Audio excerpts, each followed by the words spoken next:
Mr. Garner, state's next witness. The state calls Dr. Whitney Carlton to stand. Doctor, can you stand and raise your right hand, please? You do solemnly swear or affirm that the testimony about to give shall be the truth, the whole truth, and nothing but the truth? I do. Thank you. You can have a seat. Hi, good afternoon. Hi. Could you, as you testify today, keep your face as close to the microphone as possible, and maybe pull it close to you as well? And starting off, can you please state your name?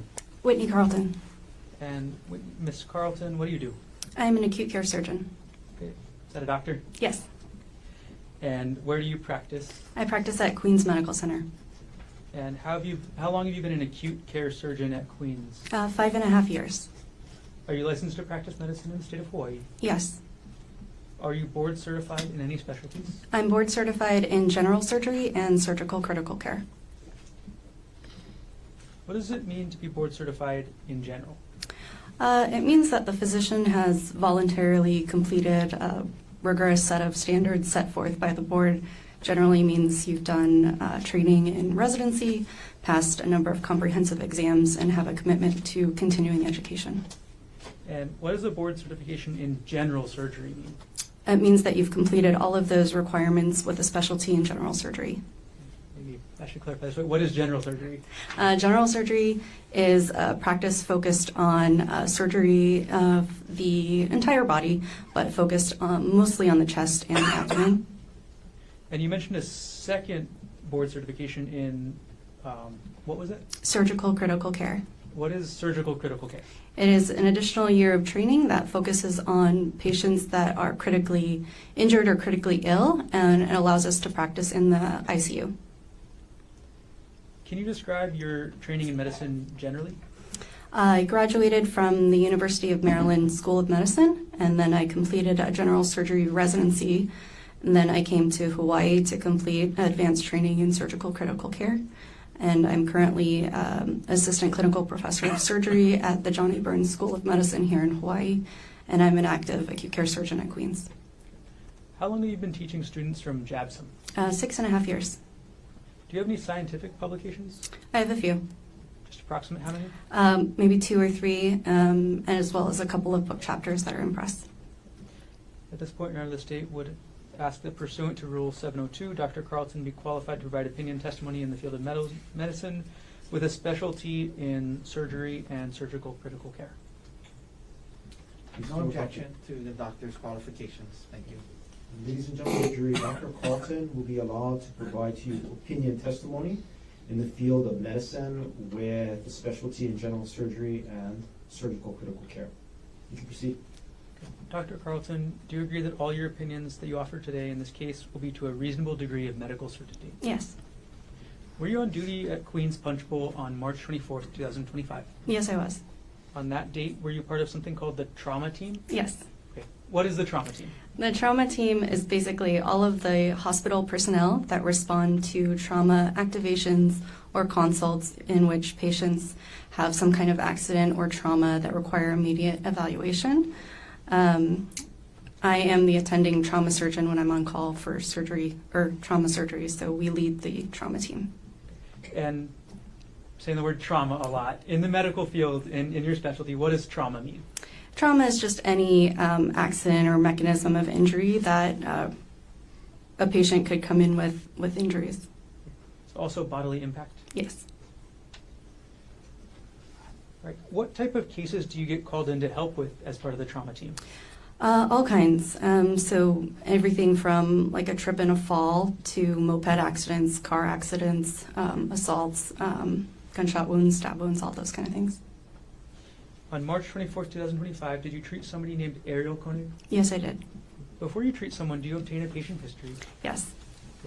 What, to you, is a patient history? A patient history is kind of a prescriptive account of a patient's current presenting clinical symptoms, as well as an account of their medical history. Why is it important to get a patient's history? It's important for our differential diagnosis or a list of potential causes of what their complaint is, and it's important in order to come up with an individualized treatment plan for the patient. Without going into what Ariel Konig may have told you, was Ariel Konig able to provide you with a history? Yes. We're going to jump ahead a little bit. Did you actually observe any injuries on Ariel Konig yourself? Yes.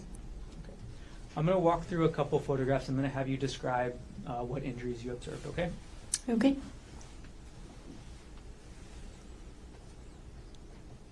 Okay, publishing states exhibit number 22. It's on the screen next to you, doctor. What injuries did you observe from this view, the front of Ariel's face? So she had ecchymosis or bruising around the eyes, and then also had a small laceration around the right eyebrow. Okay. Now, publishing states exhibit 25. What injuries are we seeing on Miss Konig in this photo? So this is a photo of what I would call a large, complex stellate laceration of the scalp that extends onto the face, meaning it's kind of star-shaped with a lot of jagged edges. Large and complex, meaning it goes through a number of layers on the scalp. As a surgeon, what are the difficulties in repairing this? Or are there any difficulties in repairing this kind of laceration? There can be. Okay, and what are those difficulties? So in this case, and in general, I would be very concerned about the potential healing of the jagged edges. Creating those kind of skin bridges or skin strips decreases the blood supply. And so even when you suture it back together, it can have a high chance of necrosis or dying, creating a larger wound. And then there was also a really high risk of infection, just given how big the wound was and the stated mechanism. And what was the stated mechanism? Ariel said she was hit with a rock. I'm going to take the States Exhibit 25 off the screen now. Were there any injuries to Ariel's extremities? Yes, she had bruising of the left hand that turned out to be a distal phalangeal tuft fracture. Okay. I'll jump back to that in just a moment after I ask a couple of questions. Was any imaging done to Ariel? Yes. Right. And did you review that imaging yourself? Yes, I did. Okay. And what type of imaging was it? So we obtained a CT scan of the head, the face, and the cervical spine, and we also did an x-ray of the left hand. And did you review the results of all this imaging yourself? Yes, I did. Okay. Was there any skull fracture? No. Any face fracture? No.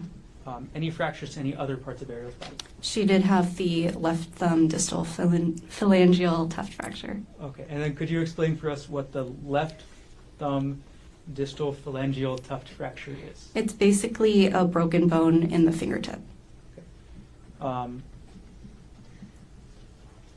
you say a broken bone, was there any displacement?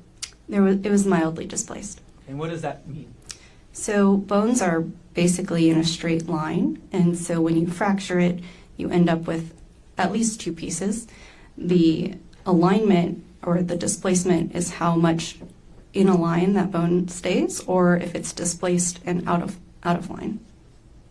And what does mildly displaced mean then with regards to the injury you observed on Ariel? It means that the bone was a little bit out of line.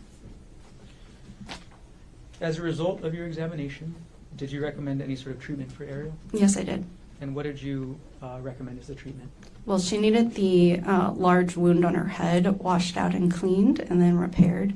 Due to the risk that we talked about, I recommended a specialty consultation with a facial surgeon who was on call. For the hand fracture, she needed treatment with a hand surgeon. And then just due to the injuries and the events, I recommended admission to the hospital. So when you say you referred her to a separate type of surgeon, what type of surgeon did you refer her to? It's our on-call face trauma surgeon. I believe he's an OMFS surgeon. And what does OMFS mean? Oral maxillofacial surgeon. They specialize in kind of we call it like a plastic surgery type surgeon. I think you've gotten there a little bit so far, doctor, but during your treatment of Ariel, were there any risks of complications from her injuries? Yes. Okay. And what were Objection, they? Your Honor. Can we approach? Sure, come on.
Dr. Carlton, did you put in your report that your encounter with Gerhardt Konig required a moderate level of medical decision-making? I believe that was in the progress note, yes. Okay, what does that mean? That is essentially for billing practices, meaning the type of encounter required that type of billing. And under that subsection, there was a sentence that said, this includes the moderate risk of complication and/or morbidity/mortality of patient management. Yes. Can you explain what that sentence meant? That means for any kind of physician in a similar position who encountered a similar patient, what kind of risks there would be. In this case, moderate. Okay. So moderate risks of morbidity/mortality. Yes, treatment and morbidity and mortality. One more question. Going backwards a little bit, Dr. Carlton.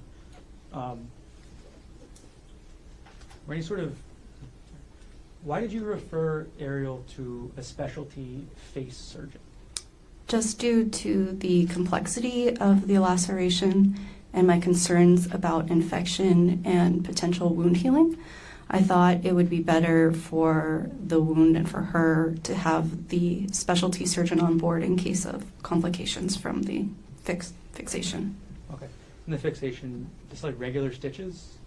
Well, it was done in a couple of layers, but regular stitches. Understood. Did everything you testified to occur in the city and county of Honolulu, state of Hawaii? Yes. Thank you. No further questions.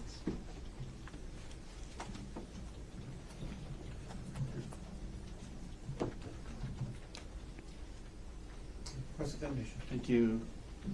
Good afternoon, doctor. Hi. Just a very, very few questions. You said you went to medical school and then did your residency and then got board certified, correct? Yes, and board certified in general surgery. Okay. And that took you many years to do, correct? Yes, A lot of hard work that went into becoming a doctor, correct? it can be. And becoming board certified, right? Yes. Just a few questions. In the charting, it indicated that the patient denied LOC. Does LOC stand for loss of consciousness? It does. Okay. So the patient denied loss of consciousness during the incident, yes? Yes. Now, you mentioned the term stellate laceration. Those kind of by their nature are complex. They're not caused by a sharp object, blunt force trauma, kind of impact, and a star shape spreads, yes? Generally. Okay. Now, the next day on March 25th, based on your examination and dealing with her, you cleared her for a discharge from the hospital the next day, correct? Correct. And I'd imagine that's not something you would have done unless you believe it was safe for her to leave the hospital the very next day, correct? Correct. Doctor, sometimes in working in the hospital, you have to fill out, or you're asked to fill out an HPD, Honolulu Police Department Physician's Report form, correct? The HPD 13? Yeah. Yes. Okay. And that is the number, so it seems like you're familiar with it. Yes. Right? Filled it out a bunch of times, correct? Yes. And you try your best to be honest and accurate and unbiased as you go about filling it out, correct? Yes. And in this case involving Ms. Konig, you did fill out such a form, yes? I believe so. Would seeing your form help you refresh your memory? Sure. Okay. 1 second.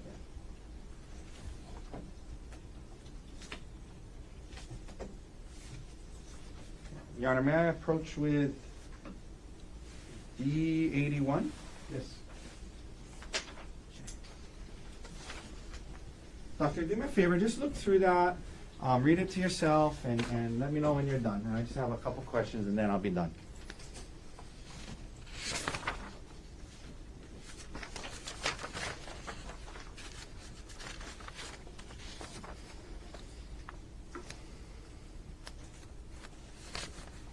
Okay. Okay, yeah, I'm going to come back and get it from you.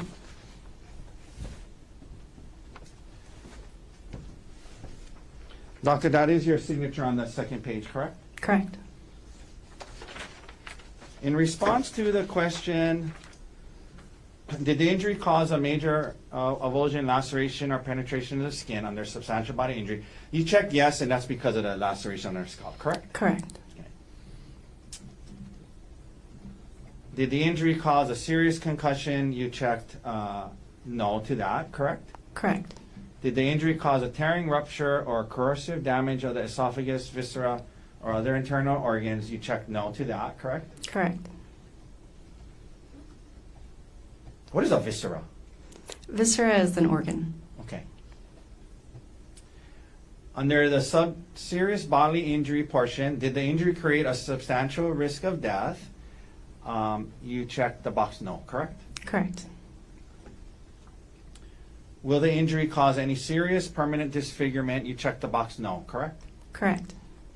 Will the injury cause a protracted loss or impairment of the function of any bodily member or organ? You checked the box no, correct? Correct. Okay. Thank you for your time, doctor. No further questions. Mr. Garner, any redirect? Yes, please. Dr. Carlton, on that HPD 13, you were just asked about, you checked a box that said the injuries did not cause a substantial risk of death. Is that right? Correct. Okay. That comment or that opinion that you gave was about the resulting injuries that Ariel had. Is that right? Yes, that's a retrospective look at the injuries. Okay. That is not an opinion about any mechanism. Is that right? Objection, Your Honor. Can we approach? Dr. Carlton, isn't it true that you are not providing any opinion today about the mechanism of the injury? Correct. Okay, thank you. No further questions. Mr. Wakaki, any follow-up? Nothing further, doctor. Thank you. Dr. Carlton, thanks for being here. Thank What's you. that first step? Okay, thank you.